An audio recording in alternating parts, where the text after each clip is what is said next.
Marketing breakfast was one of the most brilliant things that I'll say. Maybe you won't call it brilliant, but just watch to the very end and I'll explain. Because it wasn't just about nutrition, it was about selling solutions to deeper social anxieties. And what I mean by that is post World War II, America was experiencing massive social changes. Families were restructuring, women were entering the workforce, and people were seeking convenience and comfort. So, cereal companies know this. So, they weren't just selling grains, they sold morning routine predictability, nutritional peace of mind, a sense of modern progressive living, family unity, and shared moments. You could see it in the way that it was marketed. And consider how Lucky Charms was marketed to kids. It wasn't about selling a breakfast, it was about creating a magical world where food became an adventure. They had the mascots, the colors, the magic marshmallows. Each element was carefully designed to bypass parental logic and speak directly to the children's imagination. But how was breakfast done the same way so that it spoke to the adult's imagination? Let's talk about it. So, the marketing of breakfast reflected the gender dynamics. Here's what I mean. Earlier on, when women were at home, they were not going out in the workforce, the ads showed that. They were very subtle, but they were explicit in the way that they were written to define femininity and family roles. So, here's what I mean. In the 1950s, if you saw an ad about, let's say, a pancake mix, it wasn't just a pancake mix, it was selling a woman's worth through her ability to create the perfect family morning. So there were messages like a good wife ensures her husband starts the day right. That wasn't just marketing, that was social engineering. So women were, portrayed as nurturing caregivers, efficient household managers, gatekeepers of family health, consumers responsible for purchasing decisions. Because by that time, most women were at home. So the marketing of breakfast showed that.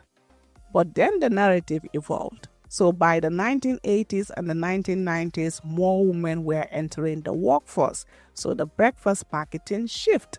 Convenience became key. That was the thing that they wanted to acknowledge. It was going to be quick, it was going to be nutritious, it was going to have different options, but it also acknowledged something. The roles were changing, and they made sure that they did that in different ways. So let's talk about celebrity and influencer connections, selling aspiration. Long before Instagram influencers, long before all of these things that we know, breakfast brands understood the power of celebrity endorsement. They did. So if they had somebody like a Marilyn Monroe promoting pancake mix, it wasn't just about selling a product. It was about selling a lifestyle, a dream that you can go on and become a star, but at the same time, you can have time to create all of this. So not only that for the single women who were entering the workforce, but what about the people who had, homes? They were using different people to show that you can still be in the workforce, but you can still be something that, society expect women to be, which is be the house manager of the house, make sure that everybody is getting their healthy nutrition in the morning before they go out. So, the phrase breakfast is the most important meal of the day. It wasn't a medical breakthrough from what I've learned on research. It was actually marketing. Cereal companies in the 1940s and the 50s funded research. They apparently sponsored nutritional studies, and then they built this narrative around it's the most important meal of the day. So that changed the perception. We saw breakfast as the most important meal of the day. And who wouldn't want to eat the most important meal of the day? And that marketing didn't just stop in America. It went on to, Africa. It went on to Japan. It went on to Britain, it went on to France, they brought on these ideas and everybody was like, you know what, I want to have the most important meal of the day. But at the same time, in these countries, like let's say, for example, Africa, let me use that as an example because I can relate with that. They marketed breakfast over there differently. In a way, eating cornflakes or, drinking packaged milk became like a status symbol. That's how they marketed it over there. It's like young professionals in some African cities, they saw this Western style breakfast as a mark of global connectivity, but also to show that, I have progressed as well. So look at that, how it was marketed in a way, for the women, and also how it was marketed in a way for the youths, and also how it was marketed in a way for the married women as well. So here's what I want you to learn from this. I did not share all of this to say that, something is bad or something is good.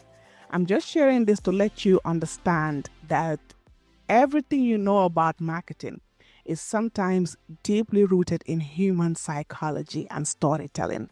It's just brands sit back and see how people want to be perceived, how they want to be looked at, and then what is the storytelling that they need to craft that.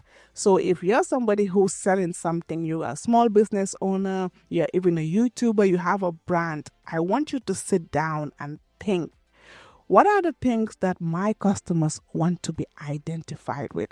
What are the stories that I can shape around that? Don't be manipulative, but make sure it's something that stories that they can relate with, because successful marketing goes beyond the product. You have to understand the deep psychological needs of your audience. You also need to find a way to create narratives that resonate with cultural moments.